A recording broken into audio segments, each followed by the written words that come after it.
Veio Jesus, pôs-se no meio dele e disse-lhes: paz seja convosco.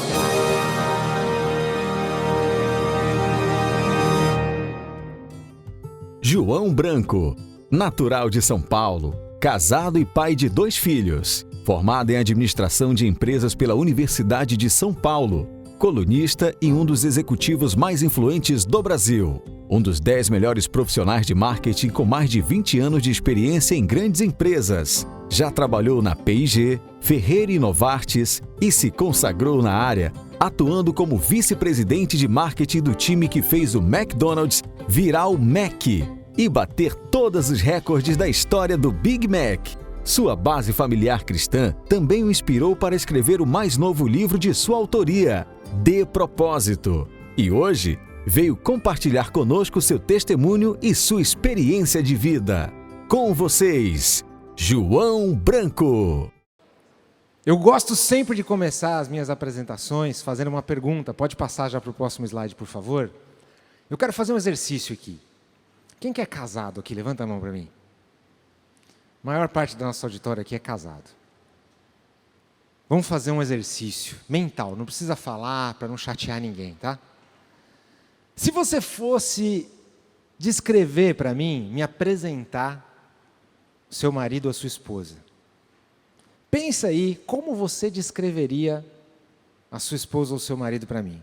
Como é que você me contaria como é essa pessoa que vive ali na sua casa com você? Como é? Descreve essa pessoa para mim. Vai pensando. Quais são as principais características, as qualidades, as coisas que você sabe que mais marcam aquela pessoa? Essa pessoa é assim. Consegue? Pensar? Pensou? Se você fosse perguntar para minha esposa como eu sou, muito provavelmente ela falaria assim: olha, o João é um cara econômico, para não dizer pão duro, né? Descendente de português. Ele é um cara trabalhador. Ele é um cara de fé. Ele é teimoso também. Eu acho que eu sou convicto, mas acho que ela deve usar a palavra de que eu sou teimoso. Ela deve me descrever mais ou menos assim. Talvez você tenha usado expressões assim também. Talvez tenha lembrado de coisas que seu marido faz que você não gosta muito, ou coisas que você gosta. E essas coisas marcam essa pessoa para você, e é assim que você descreveria ela. Mas e se eu fizesse um outro exercício agora e pedisse para a gente usar ali um outro óculos? O óculos de Deus. Como Deus descreveria a sua esposa, o seu marido? Como Deus olha para essa pessoa que vive com você? A primeira vez que eu fiz esse exercício, eu fiquei muito impactado. Porque, com certeza, a maneira como Deus descreveria a minha esposa é muito diferente do que eu falei aqui para vocês. Deus certamente olha para minha esposa. Eu sou casado há 16 anos com a Nathalie e eu tenho 2 filhinhos. Deus certamente olha para ela de uma maneira muito diferente. Para Deus, ela é a sua filha amada, por quem Ele mandou o seu filho para morrer na cruz. É uma pessoa que Ele jamais se esquecerá, que tem o seu nome gravado na palma da sua mão, por quem Ele está o tempo todo olhando, trabalhando e cuidando. Vamos ser honestos, Deus não está nem aí se a minha esposa de vez em quando deixa a tampa da pasta de dente aberta um pouquinho, se ela demora um pouquinho mais para se trocar, ou se ela não é tão econômica quanto eu. Não é verdade? A forma como Deus vê essa pessoa com quem você se casou é muito diferente, de muito amor, é uma pessoa valiosa, que tem o mesmo valor que toda a sua criação amada. Essa pessoa que mora com você, ela é a imagem e semelhança do próprio Deus. Olha que coisa linda. E a gente fica olhando, né?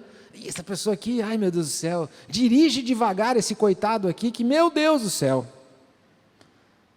Agora, esse mesmo exercício que eu fiz aqui, e se eu falasse para vocês um pouco diferente?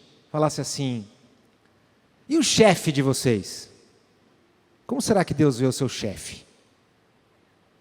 E seu cliente? Sabe aquele cliente caloteiro? Como é que Deus vê este cliente? E o seu trabalho? Como é que Deus vê o seu trabalho? O que Deus vê na sua atividade profissional? O que ele acha do que você faz? Quando ele olha você trabalhando, ele está sorrindo ou ele não está sorrindo? Como Deus vê tudo isso? Uma boa reflexão, não? Quando você vai pensando sobre isso um pouquinho, deixa eu me apresentar. Sei que já foi falado aqui um pouquinho, pode passar para mim. Caso você não me conheça, eu sou o João Branco, eu tenho 42 anos, eu sou de São Paulo, já falei que sou casado com a Nathalie, sou pai do Mateus e da Julinha. Eu sou cristão e eu estou à frente do marketing do McDonald's aqui no Brasil, por isso tem um monte de gente que me chama aí de João Branco do Mac, João do Mac, e por isso que vira e mexe eu estou em fotinhos por aí, com batatinha, com hambúrguer. Mas hoje eu não estou aqui representando nenhuma empresa, tá? Hoje eu estou como pessoa física. Hoje eu sou só o João, falando as minhas opiniões pessoais e o meu ponto de vista pessoal. Eu também não sou um pastor, não sou um teólogo, não sou o maior especialista em Bíblia que vocês vão encontrar aqui. Eu sou uma pessoa que trabalha com marketing, um trabalhador, cujo trabalho pode parecer que é vender Big Mac. Esse é o meu trabalho. Eu vendo pão, carne e queijo, vendo batatinha frita, vendo McLanche Feliz, eu vendo sorvete. E eu gasto uma boa parte do meu tempo fazendo isso. E eu percebi que o tempo passa muito rápido. Pode dar um cliquezinho para mim? Olha só, daqui a pouquinho eu vou estar assim, ó. Não sei se vocês gostam desses aplicativos, eu adoro isso daqui. Isso aqui está lá no celular, qualquer um consegue fazer de graça. E a verdade, gente, é que cada vez que eu olho uma imagem dessa, me cai uma ficha muito forte de que o tempo voa. E que Deus deu para cada um de nós um presentão chamado vida. E que a gente gasta esse presentão vendendo batatinha, vendendo Big Mac, fazendo propaganda, fazendo embalagem, fazendo piscininha de cheddar. Será que é isso que eu devia estar fazendo? Um dia essas preocupações me abalaram um pouco mais profundamente. Pode dar um cliquezinho para mim. Eu fui fazer uma conta. Vou te pedir para fazer a mesma aí. Pensa na sua terça-feira. Terça-feira que vem. Como vai ser o seu dia? Que horas você vai acordar? E como é que você vai gastar a sua agenda aí ao longo do seu dia?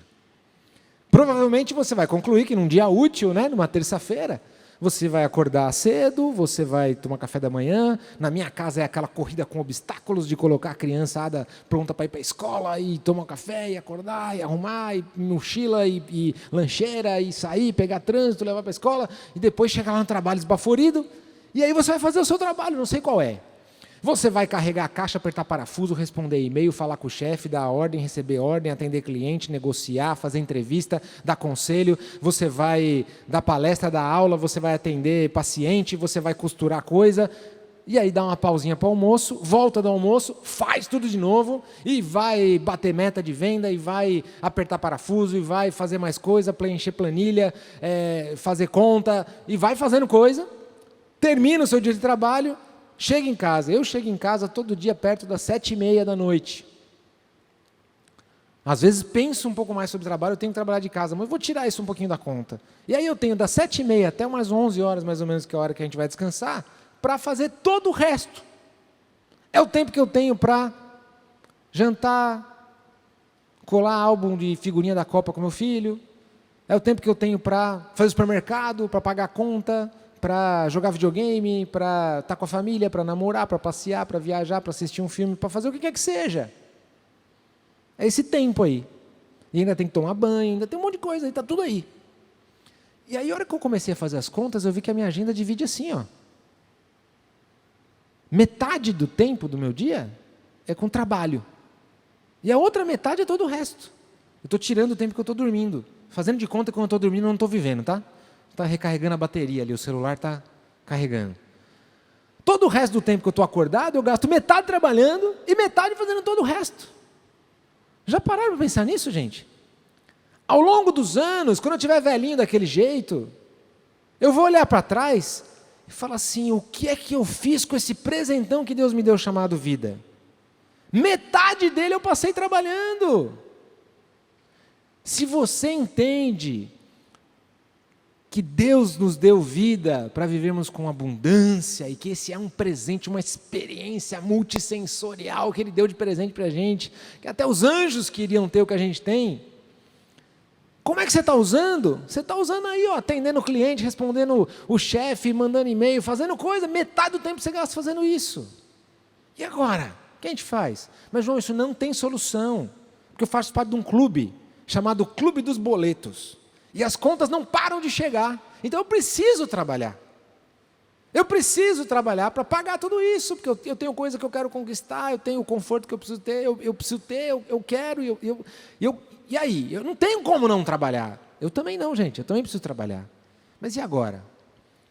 A gente pega a Bíblia, espreme ela assim, ó, e sai 2 conselhos de Deus para a gente. Eu prefiro chamar de conselho. Amar a Deus acima de todas as coisas e amar o próximo como a nós mesmos, não é isso? Os 2 mandamentos. A Bíblia se resume a Deus dizer para a gente: aproveite esse presentão que eu estou te dando dessas 2 formas. Me amando acima de todas as coisas e amando o próximo como a você mesmo. Só que não dá tempo, Deus, de eu amar o próximo como a mim mesmo, porque eu estou lá no meu trabalho. Metade do tempo eu estou lá, ganhando dinheiro para pagar minhas contas. Como é que eu vou seguir esse seu conselho aqui, se me sobram poucas horas do meu dia? Eu tenho as horas vagas aqui, algumas horinhas. Tem gente que tenta resolver esse dilema fazendo algo nas horas vagas.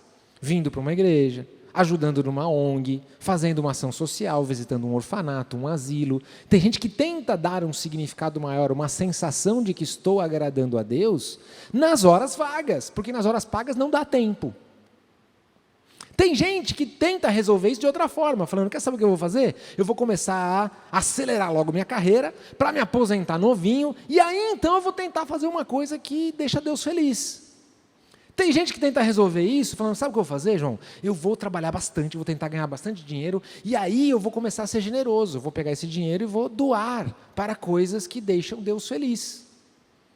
Cada um tem uma visão de como resolver isso. E tem gente que tenta resolver isso fazendo algo que larga tudo e vai se dedicar integralmente a um projeto missionário, à igreja, a fazer algo que pareça ser mais sagrado e que deixa Deus mais feliz. Como filho de irmão de pastor, esse foi um dilema que eu já tive. Uns 10 anos atrás eu falei: será que eu não devia largar tudo isso? Por que eu trabalho tanto?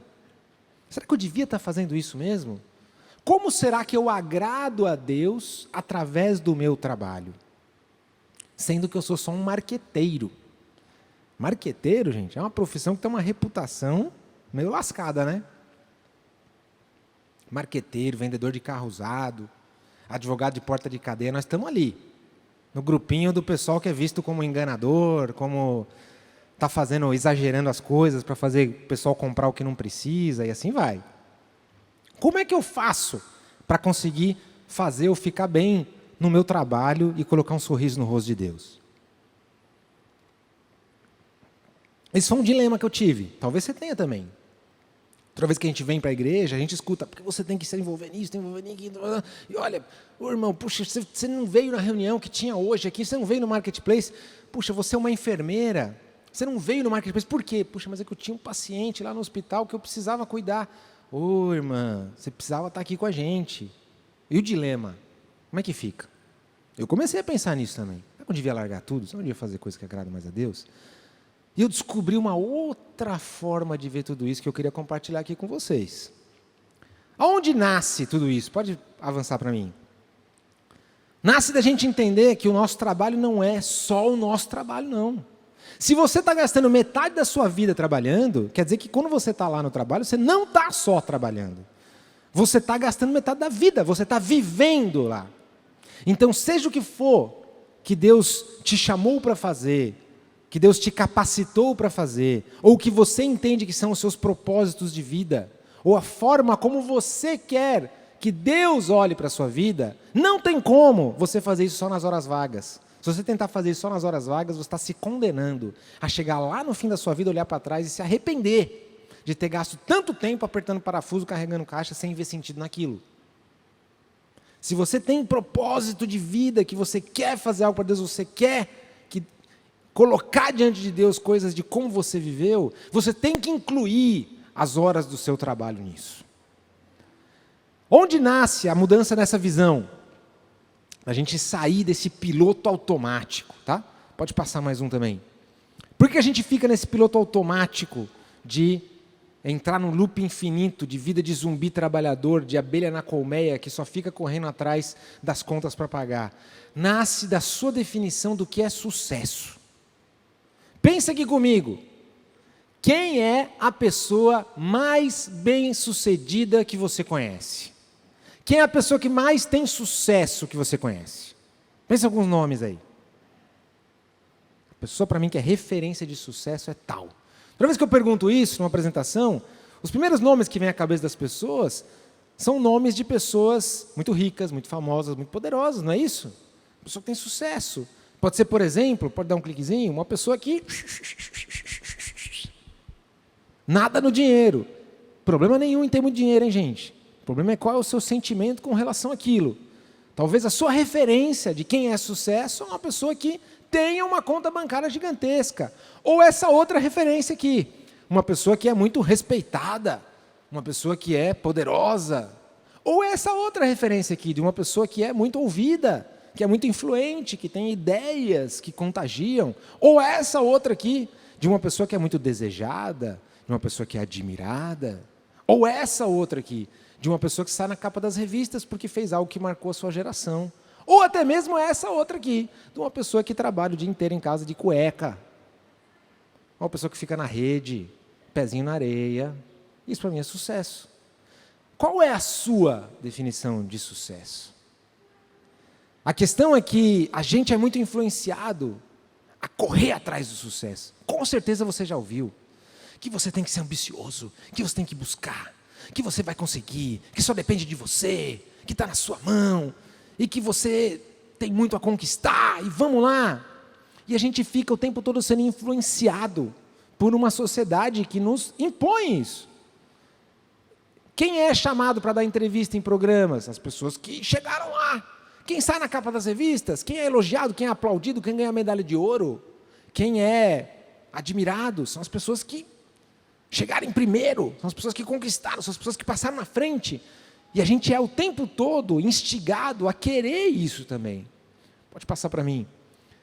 Eclesiastes 4:7, o rei mais sábio que já existiu, no fim da sua vida, constatou isso aqui. Descobri por que as pessoas se esforçam tanto para ter sucesso no seu trabalho. É porque elas querem ser mais que os outros. Olha isso, gente. Forte, hein? Forte. Entenda. Eu sei que é difícil da gente assimilar isso, mas pela forma como a gente sempre foi criado, educado, instruído, tem grande chance de uma das razões de você trabalhar tanto, se dedicar tanto ao trabalho, é porque no fundo, o que está querendo é ter uma grama mais verde que a do vizinho, ter um carro melhor do que a do cunhado, ter uma casa maior do que a do vizinho, ter uma barriga mais chapada do que daquele blogueiro, ter algo que é melhor do que o do outro. A verdade é, gente, que todo mundo nessa sala aqui, ó, todo mundo nessa igreja, se eu pegar alguém lá num país, na África, vai olhar para a gente aqui e falar, nossa, eu queria ter o que eles têm. Talvez você ache que você não tem nada, que nossa, eu não sou ninguém, eu ganho muito pouco, eu queria ter muito mais. Mas a verdade é que o que a gente tem, é muito provável que a gente consiga ter um conforto, que a gente consiga ter uma vida agradável. Óbvio que isso pode ser mais confortável, pode ser mais agradável. Mas como é que está o seu nível de ambição versus contentamento, satisfação, entendimento do seu lugar, do que Deus tem para você? E o que é o mais importante aqui? É o ter mais que o outro ou é o você estar contente aonde você está com o que você tem? Isso desemboca em todo um pensamento que eu queria compartilhar com vocês sobre a nossa visão de sucesso do que a gente vai ter lá na frente. Lembre que um dia todos nós vamos chegar lá. Nossa geração vai viver um pouco mais, eu espero que vocês tenham saúde e que vocês vivam muito. Mas lá no fim da carreira, lá no fim da vida, a gente vai olhar para trás e falar, o que é que eu fiz com tudo isso? neste momento aqui, o que vai ser sucesso para você? Não, sucesso é chegar lá. Quando você estiver assim, aonde que você quer ter chegado? Por exemplo, vamos dar mais um cliquezinho. Ao invés de ficar falando de fim da vida, que fica meio fúnebre, vamos falar só de aposentadoria, tá? Vamos fazer de conta que você vai trabalhar no seu emprego atual, aonde você está hoje, tá? Até o fim da sua carreira, até o fim dos seus anos de trabalho. E aí um dia você vai se aposentar. E no dia que você for pendurar suas botas, o Faustão vai fazer o arquivo confidencial. Aquele quadro que ele chama pessoas para darem depoimento sobre você. E ele vai chamar pessoas que trabalharam com você ao longo de todos os anos. Vai chamar as pessoas que foram seus chefes, suas gestoras, vai chamar suas funcionárias, seus funcionários, seus colegas de trabalho, seus clientes, a pessoa que serviu o cafezinho lá no seu ambiente de trabalho, a pessoa que limpava o chão lá do seu trabalho, e vai perguntar para essas pessoas, como é que foi trabalhar com fulano? Como é que foi trabalhar com a Luciana? Como é que foi trabalhar com o Mário, com o Jorge? Como é que foi trabalhar com eles? Conta aqui para a gente. Se fosse com você, na sua aposentadoria, o que você gostaria de ouvir dessas pessoas? Quais depoimentos você gostaria de ouvir? Vai ser legal ouvir que, nossa, o João saiu em rankings de melhor marqueteiro do Brasil. Vai ser legal ouvir que eu batia recordes de venda. Vai ser legal ouvir que eu era um cara bom de comunicação, bom de negociação, que eu fui um tubarão na carreira, que eu avancei rápido, que eu cheguei lá novo, que eu conquistei isso, que eu conquistei aquilo. Isso não é que isso é chato de ouvir, isso é legal de ouvir. Mas se eu tivesse que escolher os depoimentos que eu realmente gostaria de ouvir, aí, não são esses. Eu tenho certeza que você também não. Pensa bem. Se você tiver que escolher entre um depoimento de o João era um excelente negociador, ou numa ocasião onde a gente teve que escolher entre o que era certo e o que era errado, o João deu um exemplo de integridade que me marcou. Qual dos dois depoimentos você gostaria de ouvir? Se eu tivesse que escolher entre, nossa, o cara conseguiu o seu primeiro milhão com tantos anos de idade, foi um fenômeno. Ou, essa pessoa, nos dias que eu não estava bem, ele me ajudou de uma forma que tocou a minha vida, mudou a minha forma de trabalhar pelas coisas que ele me falou, pela forma como ele fazia, pela forma como ele trabalhava. Qual dos dois você gostaria de ouvir? Perceba, gente, a nossa vida e o nosso trabalho não é sobre ter mais, sobre acumular e sobre conquistas. Elas não são ruins, mas elas não são suficientes. Amar o próximo como a nós mesmos é algo que nos traz muito mais preenchimento do que essas coisas. E são esses os depoimentos que com certeza você vai gostar de ouvir quando você chegar lá na sua aposentadoria. Só que se você quer construir esses depoimentos, você precisa construir agora, com o que você faz hoje, para que você escute isso lá na frente. Pode passar. Por isso, pode passar mais um, que eu uso muito essa frase aqui. Quero te fazer um convite hoje. Não sonhe grande. Fala, João, não acredito que você está falando isso. Você chamou a gente aqui hoje para incentivar a gente a não sonhar grande. Você está maluco? Todo mundo fala para a gente sonhar grande. Eu sei. Mas hoje, eu quero te dar um conselho. Se você quer levar uma coisa aqui da minha palestra, leva essa frase. Não sonhe grande. Não sonhe grande. Pelo amor de Deus, não sonhe grande. Sabe por quê? Por causa da palavra grande. Grande remete à escala, a tamanho, a volume, a quantidade, a uma dimensão horizontal e a uma disputa de quem tem mais. Quem fala sonhe grande, normalmente, está te instigando a não ficar feliz em ter um apartamento legal. Você precisa ter uma mansão.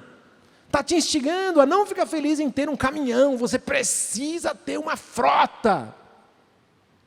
Nossa, João, mas então você está falando para a gente sonhar pequeno? Não. Aí eu quero te fazer outro convite, pode apertar mais um. Não sonhe grande, Sonhe alto. Sonhe os sonhos do alto para você. Sonhos de Deus. Quando Deus te fez, Ele te deu dons, talentos, conhecimentos e habilidades, e Ele fez planos para você. Porque foi Deus quem fez o que somos agora. E fez planos para cada um de nós, para as suas boas obras que Ele já planejou, é isso que está escrito.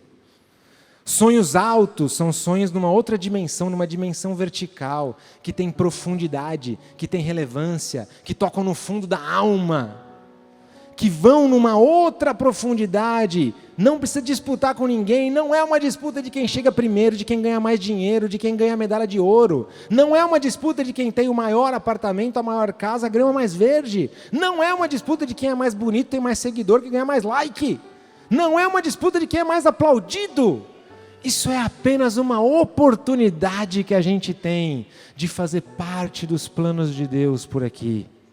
De amando uns aos outros, a gente fazer a diferença um na vida do outro, de a gente se ajudar e passar por esse presentão da vida juntos, de uma maneira que coloquemos um sorriso no rosto de Deus. Se você me perguntar, João, o que é sucesso para você? Sucesso para mim é chegar lá no fim da minha carreira, vendo um sorriso no rosto de Deus, pela forma como Ele viu trabalhar. Ah, João, isso é fácil para você porque você é vice-presidente, mas isso não significa nada, absolutamente nada. Se Deus der um estalo lá no céu hoje, amanhã eu estou vendendo pano de prato de porta em porta na minha rua. Eu só estou lá porque Ele permitiu, porque Ele me colocou, porque Ele me capacitou e porque foi Ele que abriu essas oportunidades. É Ele que tem os seus planos para nós, isso não é uma disputa com ninguém. Para Ele, se eu ganho mais, se eu ganho menos, não vale nada, isso não faz a menor diferença. O que faz a diferença é o que eu estou fazendo com os meus talentos a favor do outro. Deus te deu dons, Deus te deu capacidades, Deus te deu talentos para serem úteis para as outras pessoas. É para isso que Deus te capacitou. Talvez você vai ser rico, milionário, famoso, talvez você vai ter uma sala grande, um nome de um cargo bonito, você vai sair na capa de revista, talvez, mas talvez não, e tudo bem, porque isso não é o mais importante. Se amanhã eu estiver entregando troco no pedágio, se eu estiver num lugar onde eu estou fazendo aquilo que Deus me capacitou para fazer, fazendo algo que é útil para os outros, e Deus vai estar me mandando o meu sustento com isso, amém. Gente, eu quero tudo o que Deus tem para mim no meu trabalho. Eu sou ambicioso. Eu não quero nem um pinguinho a menos. E eu falo isso para Ele. Eu falo, Deus, eu não quero nem um pinguinho a menos. Mas eu também não quero nem um pinguinho a mais. É muito comum para quem chega na minha função ser um tubarão que não está feliz, que quer mais, que quer virar o presidente, que quer virar o cara do marketing mundial, que quer ir para uma empresa ainda maior, que quer ganhar todos os prêmios. Todos os dias eu olho para Deus e falo, Deus, misericórdia, Deus. O Senhor me colocou aqui para os seus planos. Eu vou ficar aqui até o dia que o Senhor permitir. Que eu possa entender que eu não sou mais que ninguém, nem menos que ninguém. Talvez eu nunca vá ser presidente. Talvez eu nunca vá ser um marqueteiro mundial. Talvez amanhã ninguém me conheça mais também. Mas se o Senhor tiver com um sorriso no rosto, é isso que importa. É isso que importa. No seu trabalho também. No seu trabalho também. Eu desejo que você tenha muitas conquistas. Mas, de novo, isso não é o mais importante. O mais importante é a sua sensação com Deus de estar cumprindo o seu chamado, aquilo que Deus te preparou para fazer. Você quer algumas dicas de como fazer isso de uma maneira mais prática? Dê propósito. Esse é um assunto que mexe tanto comigo, gente, que eu escrevi um livro sobre isso. Se você quiser, te convido depois a conhecer, eu vou estar aqui embaixo na livraria. Mas o livro, já vou adiantar para vocês alguns spoilers aqui. Eu dou 4 dicas de como você mudar a sua relação com o seu trabalho e colocar propósito no que você faz. Primeira dica, intenções importam. Sabia disso? Intenções importam, pode passar. Provérbios 4:23. Tenham cuidado com o que você pensa, pois a sua Vida é dirigida pelos seus pensamentos. São tantas passagens da Bíblia, gente, que mostram que Deus se importa com a nossa intenção. E Jesus, sabendo o que eles pensavam, disse isso, aquilo. Deus recompensará a cada um de acordo com as suas intenções. Deus sonda os corações. Deus está o tempo todo olhando com que intenção você está fazendo o que você está fazendo. É muito diferente, gente, é muito diferente. Vou contar uma história. Uma vez um casal, amigo nosso, procurou a gente e falou assim: João, a gente está com um dilema aqui. A gente está tentando ter filhos e a gente não está conseguindo. A gente descobriu que a gente não consegue ter filhos. Está difícil. E aí a gente foi procurar um médico e o médico orientou a gente sobre a possibilidade de fazer um tratamento. Só que a gente não está muito confortável. O que você acha? Sabe o que eu falei para eles? Eu falei, eu não sei. Mas o que eu sei é que o coração da decisão é mais importante do que a decisão do coração. Porque Deus está vendo isso. Um casal pode olhar para essa situação e falar assim: já que Deus não está me dando filhos, nós vamos resolver essa parada com o nosso dinheiro. Nós vamos resolver isso aqui que Deus não está querendo fazer e nós vamos achar a solução por nós mesmos. Outro casal pode tomar a mesma decisão de fazer um tratamento e olhar e falar assim: puxa, não estamos conseguindo ter por meios naturais, mas nós cremos que foi Deus que deu conhecimento e capacidade para os médicos para disponibilizarem esse tratamento. E o doutor também falou que não é 100% garantido. Pode ser que aconteça, pode ser que não. Quer dizer que Deus ainda vai dar a última palavra. Quem sabe não vai ser através desse tratamento que Deus vai nos dar esse presente que nós estamos pedindo a eles? Perceba, é a mesma decisão, mas com intenções muito diferentes. O coração da decisão para Deus é mais importante do que a decisão do coração. Deus não abençoa decisões, Deus abençoa pessoas que tomam decisões com uma intenção alinhada com o seu coração. E sabe o que é mais legal, gente? Que as pessoas percebem as nossas intenções. As pessoas percebem. Você já pegou uma corrida com motorista de aplicativo que um dia te trata de um jeito e outro dia outro motorista de aplicativo te trata de outro jeito?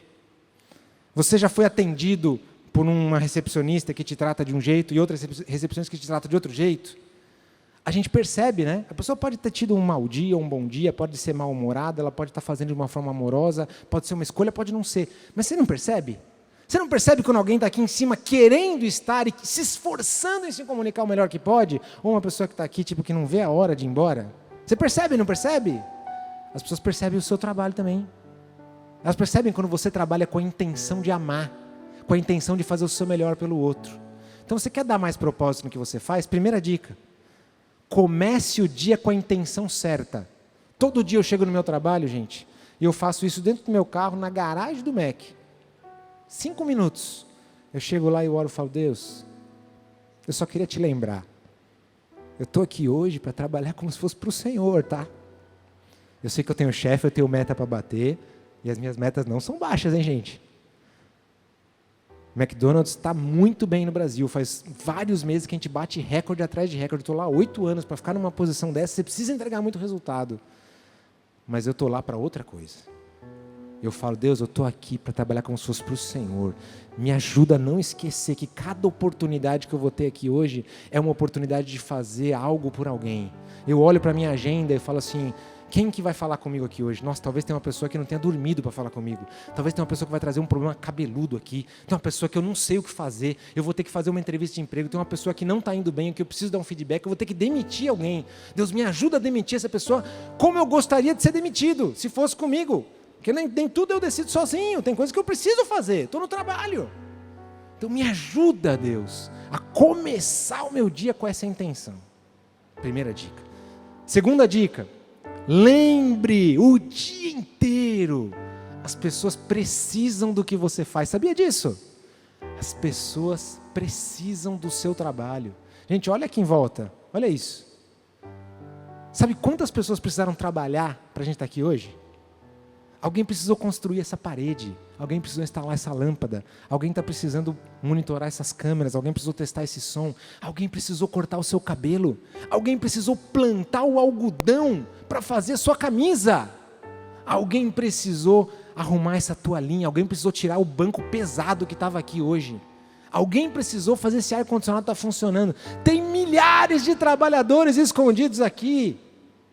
Não importa o que você faça, se o seu trabalho é legal, ético, moral, o seu trabalho é útil. O meu dilema de pensar, eu sou só um marqueteiro, poxa, médicos salvam vidas.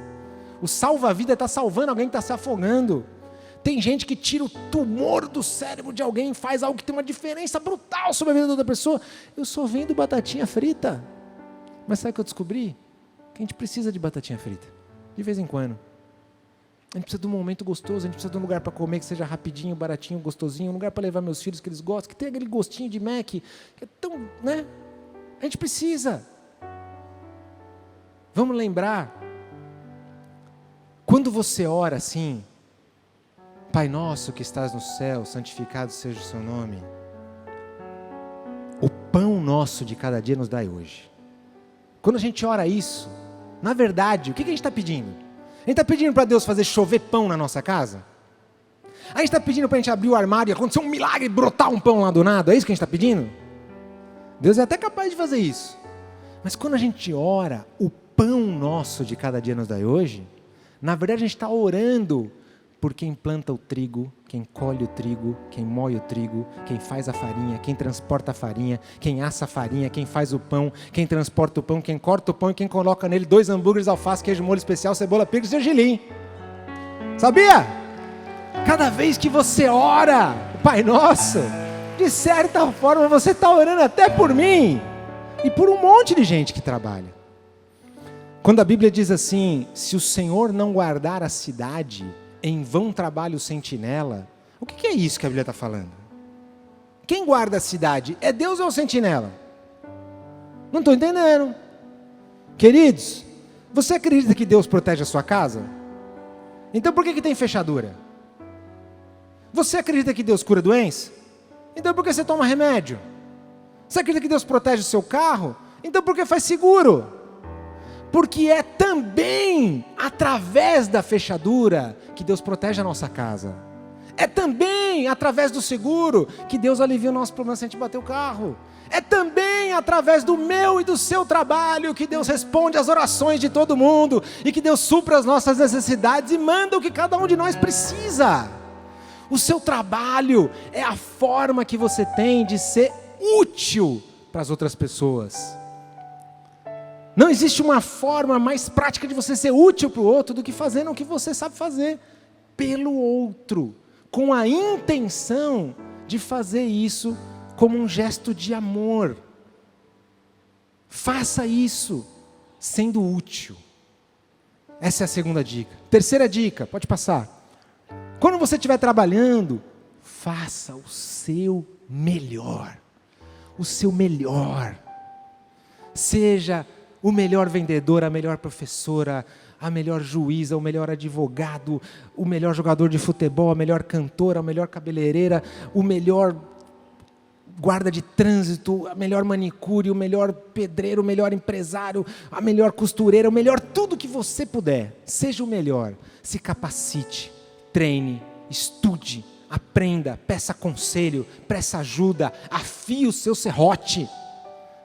Por quê? Porque quando você trabalha com a intenção de fazer o melhor pelo outro, e você lembra que o que você faz é algo que o outro precisa, e você vai lá e fala, Deus, hoje eu vou dar o meu melhor.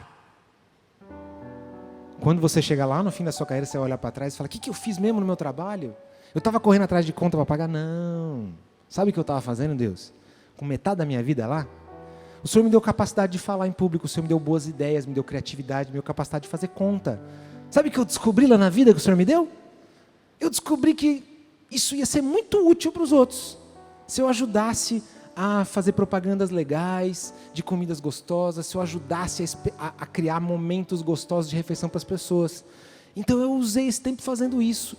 E sabe, Deus, durante todo esse tempo o que eu fiz foi dar o meu melhor. Sabe por quê? Porque o Senhor me pediu para amar os outros como a mim mesmo. Então eu fiz pelos outros o que eu gostaria que fizessem por mim.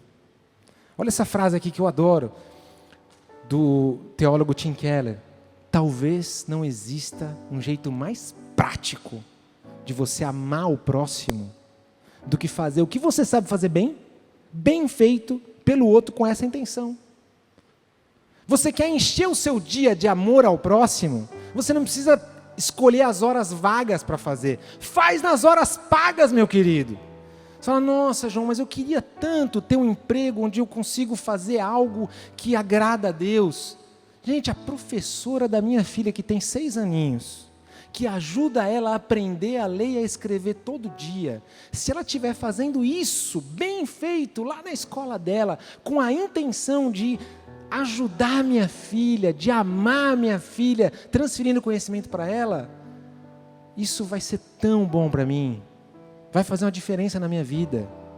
Você acha que ela não está colocando um sorriso no rosto de Deus quando ela está fazendo? Deus deu dons e talentos para cada um para ser útil. Virou depois para Adão e Eva e falou, agora multipliquem a terra e sujeitem a terra, com uma clara expectativa de que a gente construa sociedade. E depois disse, amem uns aos outros como vocês amam a vocês mesmos.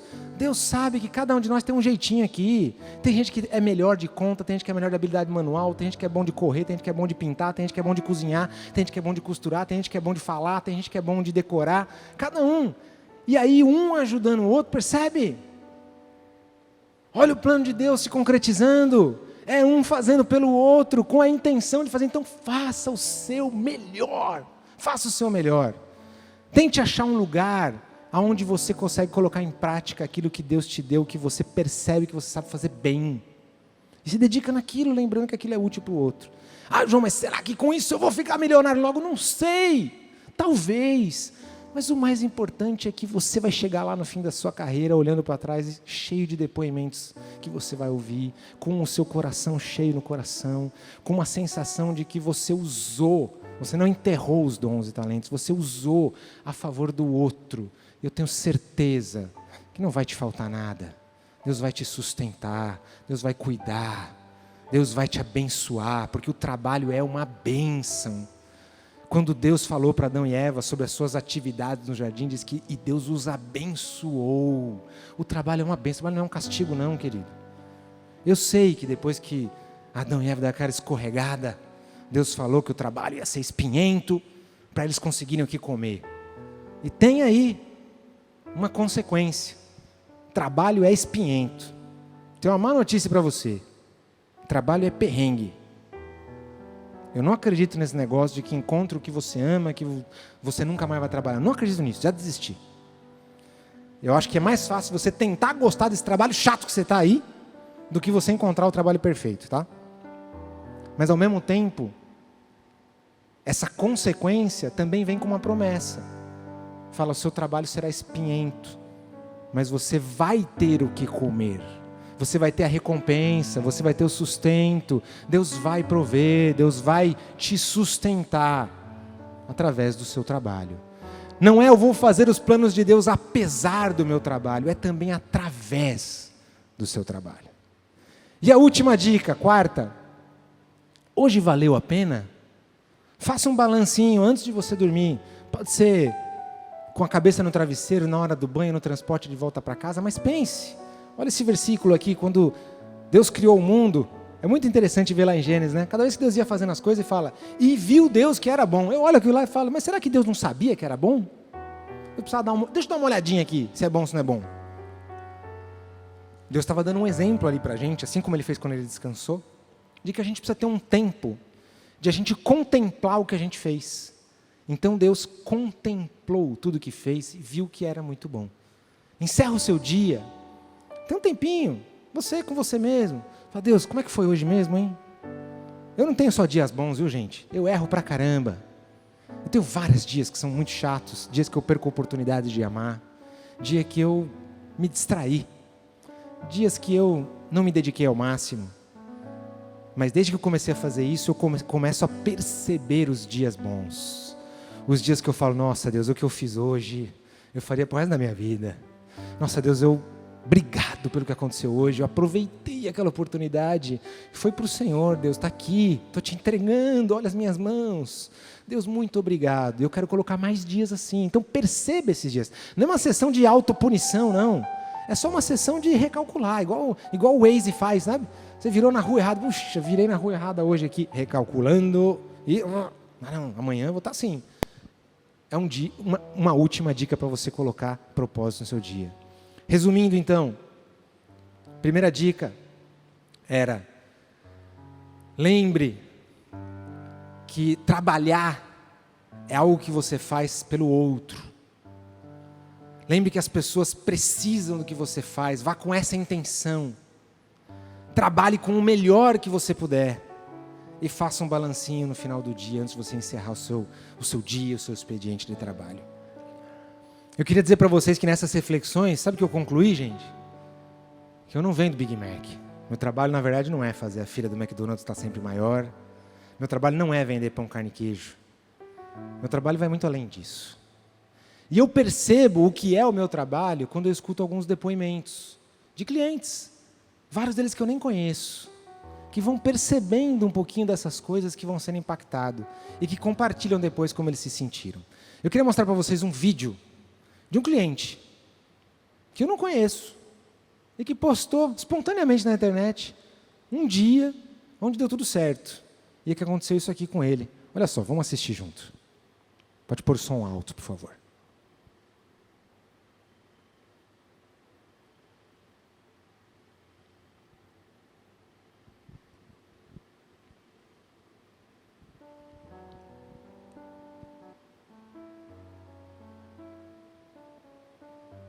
Enquanto o pessoal vai testando ali.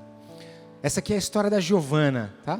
É uma criancinha que está ali, que passou no McDonald's um dia e que contou para a gente um pouquinho de como é que foi a sua experiência.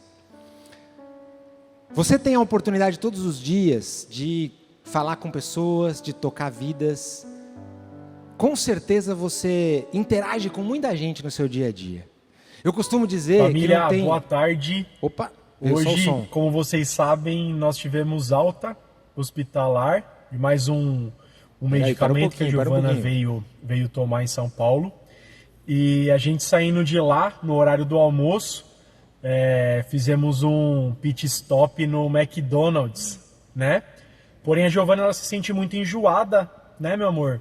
Ela acaba tendo dificuldade de se alimentar. Porém, ali no momento na fila, ela sentiu vontade de comer um lanchinho do McDonald's, o tanto que ela conseguisse. E a gente sabe, né, do tratamento da imunidade, então nós pedimos um lanche customizado, né?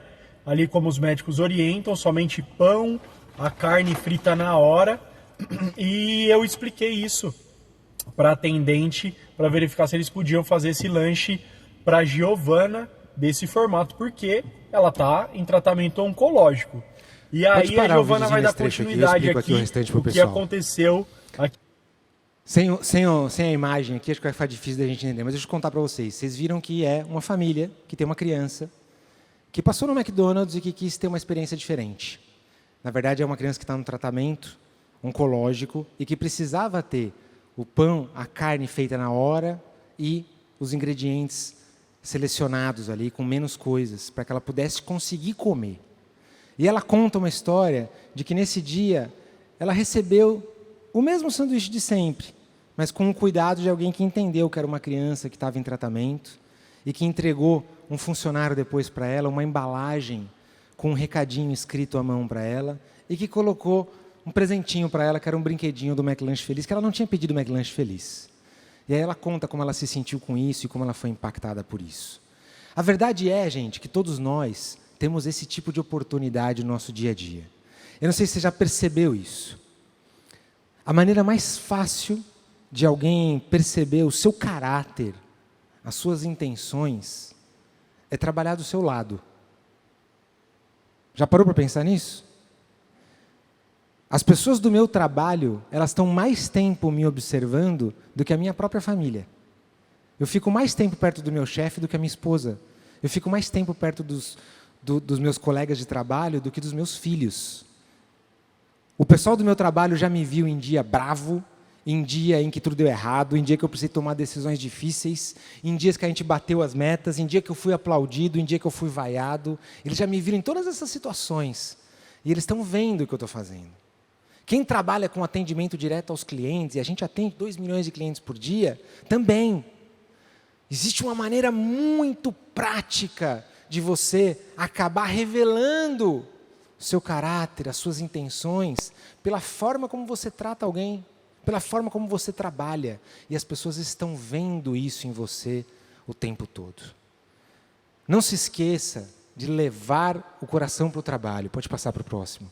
Não se esqueça de levar o coração para o trabalho. O trabalho que você tem é uma forma muito importante de você cumprir a missão que Deus tem para você na sua vida. É também no seu trabalho onde os planos que Deus tem para você vão se realizar.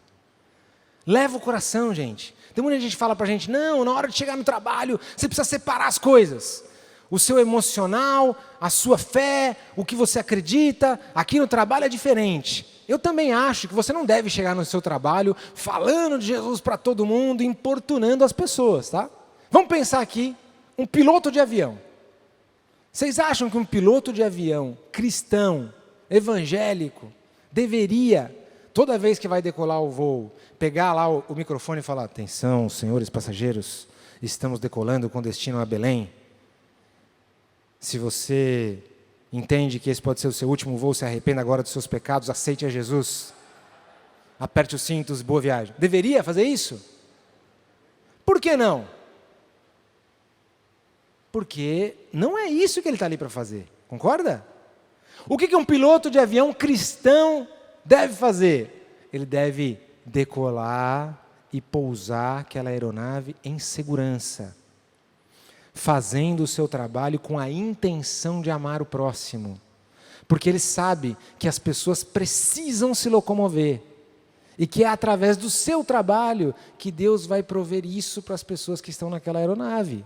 Óbvio que se ele tiver uma oportunidade, se alguém chegar para ele, conversar, ele perceber que existe espaço para ele ir além, com sabedoria, com amor, ele pode fazer. Mas ele está lá para ser um excelente piloto de avião. Mesma coisa que você no seu trabalho. Mas com a intenção de amar. Leve o coração para o trabalho. Aí você fala, João, você não conhece o meu trabalho. Você está falando isso. Você trabalha no McDonald's. Amo muito tudo isso. Deve ser legal. O pessoal come sanduíche e fica feliz. Deve ser por isso que está falando isso. Como se fosse fácil trabalhar no Mac. Meu trabalho, João, se você fosse me pedir assim, resume o seu trabalho com uma palavra, eu falaria assim, trevas. Ou se eu fosse resumir o meu trabalho com uma palavra, eu falaria assim, deserto. Falaria tempestade, mar agitado. Essas seriam as palavras que mais representam o meu trabalho. Se você acha isso sobre o seu trabalho, eu queria te lembrar que aos domingos, você vem aqui, e aí você começa a cantar assim, como um farol que brilha à noite, como ponte sobre as águas, como abrigo no deserto, como flecha que acerta o alvo, eu quero ser usado da maneira que te aguarde em qualquer hora e em qualquer lugar. Eis aqui a minha vida, usa-me, Senhor. Não é assim? O que você acabou de falar aqui?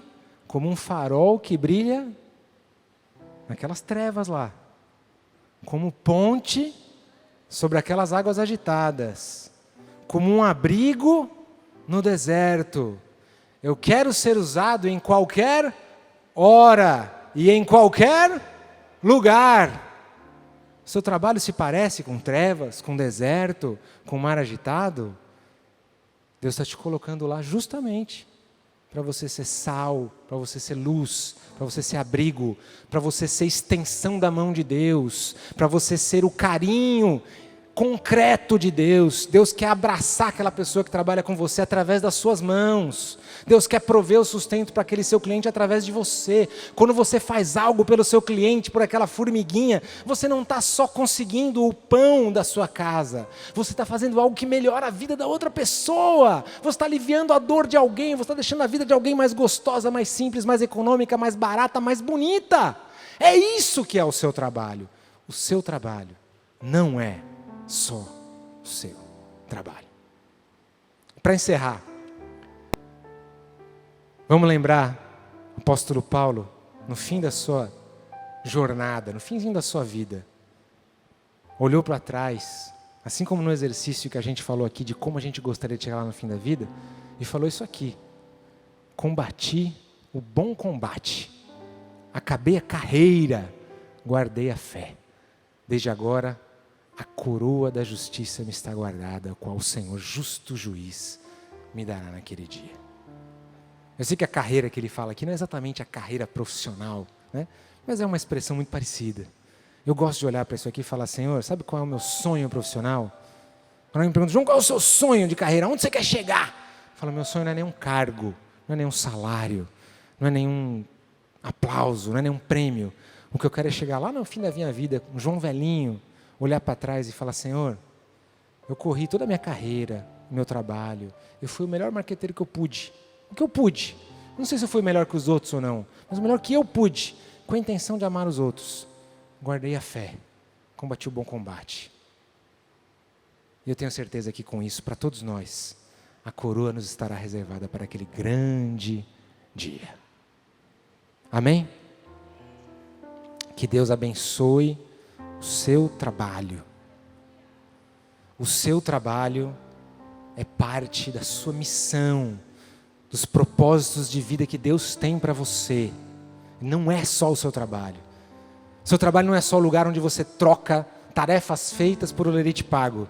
Ele é o lugar onde, através de você, Jesus alcançará pessoas. Pense que quando você trabalha, é Jesus fazendo coisas através de você.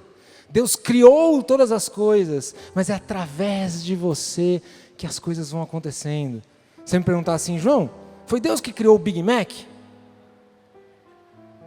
A Bíblia diz que Deus criou todas as coisas. Foi Deus que criou o Big Mac? Eu gosto de responder assim: Deus criou a tela e criou a tinta. E criou o pintor, com esse dom e com esse talento. E falou: agora continua o meu trabalho de criação e faz um quadro bem bonito. Então, de certa forma, Deus criou o quadro também, mas através de um pintor. Deus criou o Big Mac através de alguém que inventou isso. Deus criou tudo que você faz, tudo que você produz, tudo que você entrega. É você continuando o trabalho da criação de Deus. Deus criou os recursos naturais, depois criou você e falou: agora transforma tudo isso. Sujeita a sociedade, estou te dando ideias, estou te dando caminhos, estou colocando portas na sua frente, estou colocando pessoas que te complementam com outras habilidades, com outros talentos, estou te dando recursos. Agora vai lá e sujeite a terra, construa a sociedade e ame o próximo como a você mesmo. Amém? Deus te abençoe. Muito obrigado.